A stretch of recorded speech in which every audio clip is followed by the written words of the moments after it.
Hello guys! Hello Taurus! Welcome dito sa aking channel, Taurus. Alamin natin kung anong messages, vibration, gabay, energy para sa lahat ng Taurus. Ito ay general reading, so pwede kang makaresonate. Gamitin mo ang iyong intuition sa panunood. And Taurus, kung bago ka sa channel ko, please paki-like and share, paki-subscribe, paki-press ang notification bell button para updated ka every time na nag-upload ako. Okay? Wow, clairvoyance and then big picture. Alright, Taurus. Inspiration, interpretation, trust. Number 6 and number 35, 8. Okay. Taurus. Atong reading na to, simula to ng 2025 onwards. Nakikita natin dito na magkakaroon ka ng inspiration. Okay? May isang tao siguro or isang individual na pwedeng magdala sa'yo ng inspiration, or pwedeng isang love life, or isang tao yung posibleng magpupush sa'yo para matupad mo yung mga pangarap mo sa buhay. Kailangan mo dito ng trust, kailangan mo ng tiwala. Okay? Number 6, balance, the big picture.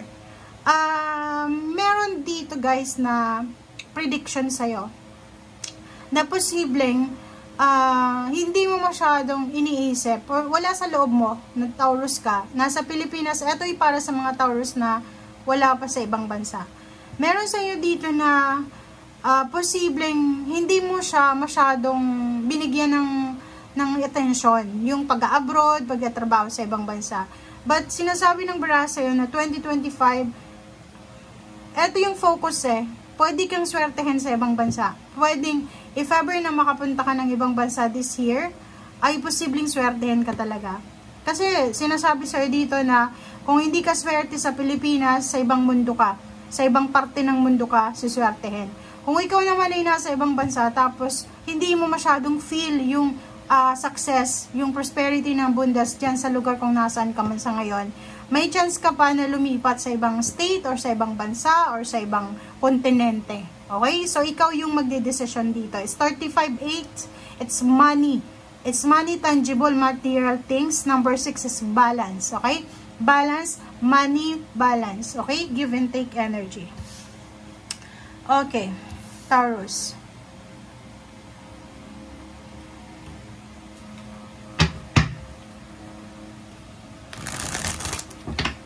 Tingnan natin kung anong messages, anong gusto pang ipahiwatig sa'yo, Taurus.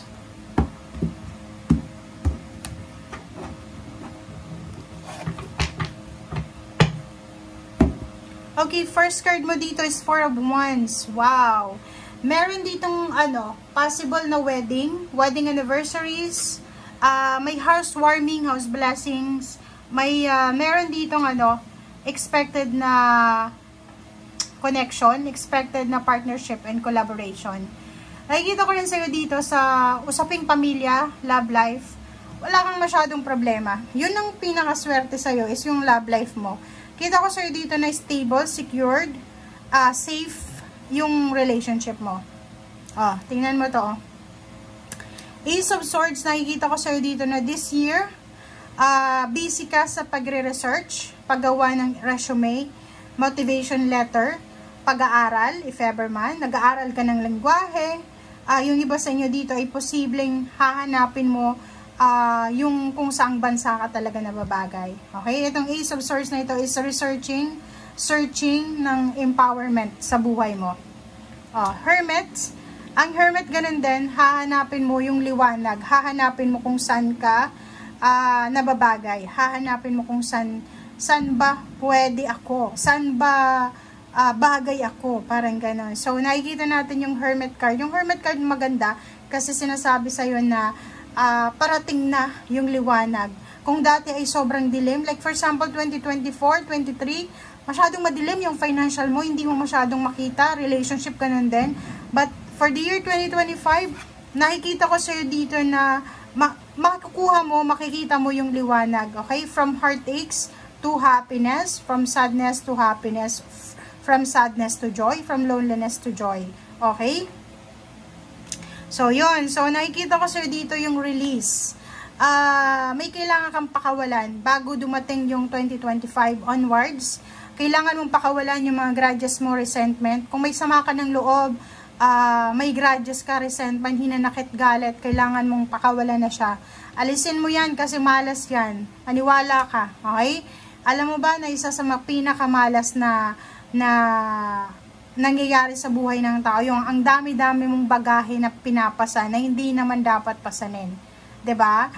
Unang-una may stress ka. Pangalawa, malas talaga yan. Okay? So, King of Swords, kailangan mong maging straightforward. So, talagang nakikita ko sa'yo dito, straightforward ka. Ito yung goal mo ito yung gusto mo. So, gagawin mo talaga siya sa ayaw at sa gusto ng mga tao sa paligid mo. Okay? So, nakikita ko sa'yo dito na makaka-recover ka na sa stagnation, siguro 8 years ka ng stagnant, siguro 8 months ka ng stagnant.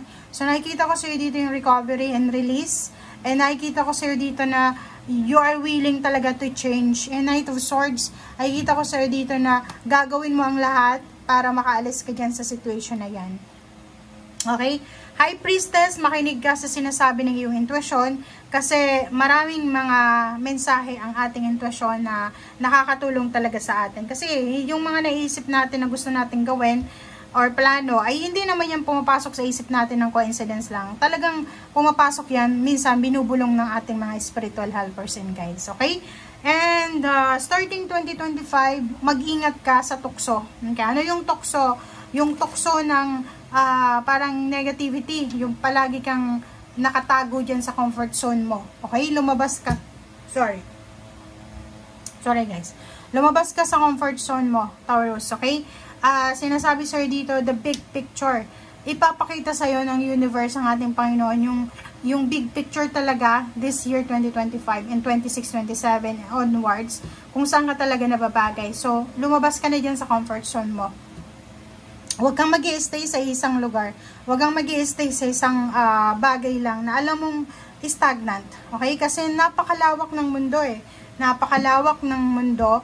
Kahit saan pwede ka. Halimbawa, kung hindi ka swerte sa Pilipinas, sa probinsya, hindi ka swerte, pumunta ka ng city. Yung Pilipinas, merong Luzon, Visayas, Mindanao. Kung hindi ka swerte sa Mindanao, try mo sa Luzon. Kung hindi ka swerte sa Visayas, try mo sa Luzon. 'Di ba? So, wag mong i-limit yung sarili mo. You are anak ka din ng Panginoon. Okay? Wala ditong list sa mundo. Lahat tayo isinilang dito na meron tayong blessings na matatanggap or natatanggap, minsan hindi natin masyadong nakikita. Okay? So, buksan mo yung mata mo, big picture, and huwag mo i-deny itong blessings na to. If ever na i-direct ka ng Panginoon, uy, Taurus, alam mo, pwede kang mag-abroad. Pwedeng ipadala ng Panginoon yan through your friend, di ba? Bakit hindi kayo mag-abroad ka, Taurus? Tapos sasabihin mo, hindi. So, ibig sabihin, na-reject mo na. Diba? Malay mo yung nagsabi sa'yo na bakit hindi ka mag-abroad is padala pala yun sa'yo ng Panginoon. Diba? So, yun. Maging attentive ka simula this year, 2025. Kasi aarangkada yung buhay mo dito once na nakapag-decision ka. Once na lumabas ka sa comfort zone mo. Okay? Thank you guys for watching and see you again. Bye!